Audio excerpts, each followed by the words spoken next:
즉 월화수목금요일 데이케어를 4주간 보내는 한 달을 기준으로 계산했을 때 월 200불, 15불로 계산을 했으니까 여기에서는 300불, 좀 전까지 월 1000불이었던 비용이 30%로 줄었죠. 데이케어 비용 하루 15불. 추진 이 뭔 개소리야! 안녕하세요, 캐나다 아빠입니다.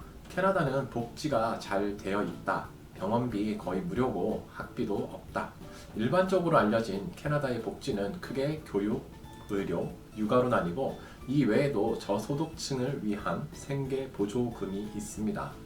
이번 영상에서는 이 중 가장 부피가 큰 육아 보조금, 그 중에서도 0세 5세 사이에 영유아를 키우는 가정이 받는 정부 보조금의 혜택과 불편한 진실에 대해서 얘기해 보겠습니다.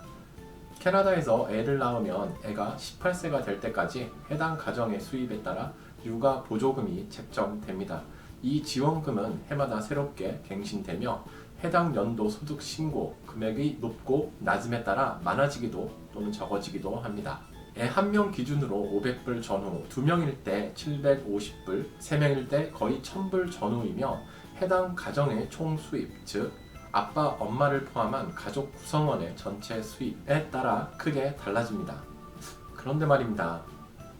여기에 실은 함정이 있습니다. 아빠 혼자 버는 금액이 부족해서 아빠와 엄마가 둘 다 일을 한다면 애는 누가 보죠? 맞습니다. 우리나라에서도 유명한 맞벌이 부부, 역시 이곳 캐나다에도 많습니다.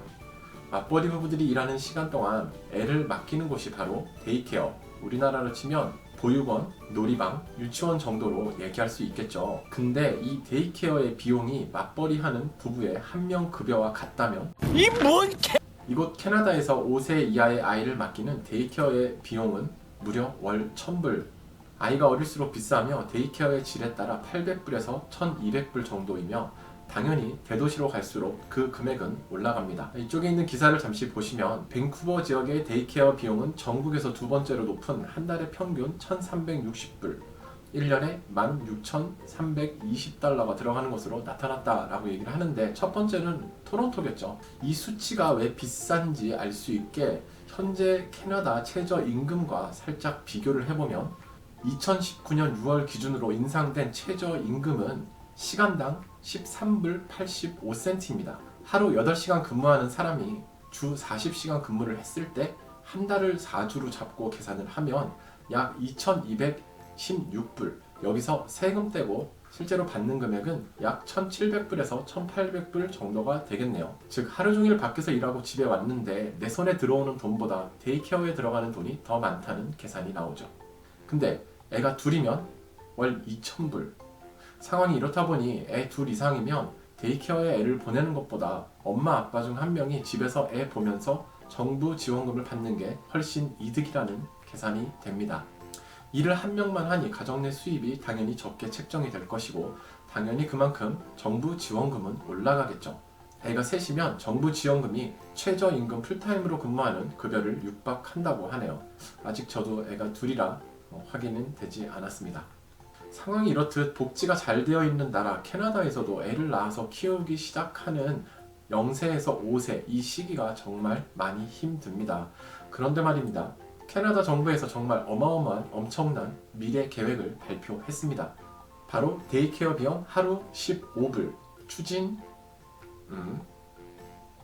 연방 신민당 측이 캐나다 전역에 걸쳐 데이케어 정책과 관련 하루 15달러 데이케어 센터 운영이라는 구체적 계획을 발표했다. 즉 월화수목금요일 데이케어를 4주간 보내는 한 달을 기준으로 계산했을 때 월 200불, 15불로 계산을 했으니까 여기에서는 300불, 좀 전까지 월 1000불이었던 비용이 30%로 줄었죠.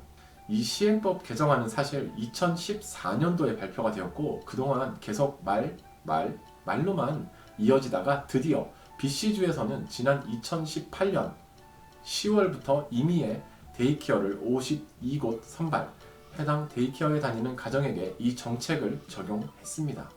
저희 큰애가 다니는 데이케어가 바로 이곳 이 52개 곳 데이케어 중 한 곳으로 선발이 되었고 덕분에 저희는 큰애를 월 200불에 데이케어를 보내는 혜택을 받고 있습니다. 만일 저희가 다른 가정과 마찬가지로 1000불을 지출하면서 데이케어에 보냈다면 저희 가게에도 적지 않은 타격이 있었을 것 같습니다. 또 둘째 역시 대기줄에 올린 지 2년 만에 지난달 10월부터 오빠와 같은 데이케어로 진학을 했고 역시 월 200불 비용을 지급하고 있습니다.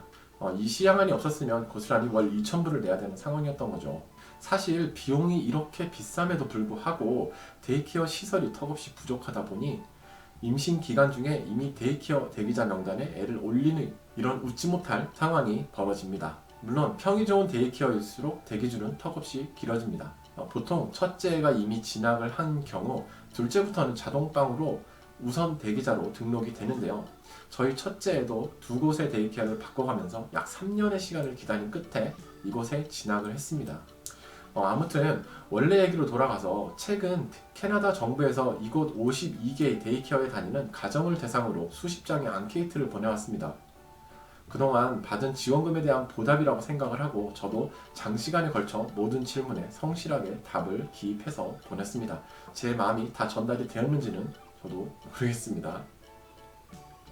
이 정책은 아직까지는 시행 전이고 베타 테스트 기간인 점, 내년 3월이면 다시 원래 금액인 1,000불로 돌아간다는 점, 정말 마음이 아픕니다. 걱정도 많이 앞서는 대목이죠. 부디 캐나다 정부 관계자 중 한국어를 아는 분이 계시면 본 영상을 보시고 꼭 이런 저의 마음을 알아주시길 바라며 지난 1년 남짓한 시간 동안 받은 지원금에 상응하는 성실한 답변과 영상으로 보답했습니다. 확인? 혹시 본 정책의 시행이 꼭 반드시 필요하다라고 생각하시는 분이 계시면 이곳에 댓글과 좋아요를 꾹꾹 눌러주시고요. 저희 가정은 내년 2020년 3월에 이 정책에 어떤 변화가 오는지를 굉장히 주시하고 있습니다. 이 영상을 보시는 분들 중에도 진행 상황이 궁금하신 분들은 꼭 구독과 알림 설정 해두시면 소식이 접해지는 즉시 영상으로 만나볼 수 있도록 약속드리겠습니다. 그럼 오늘 하루도 좋은 하루 보내세요. 빠잉!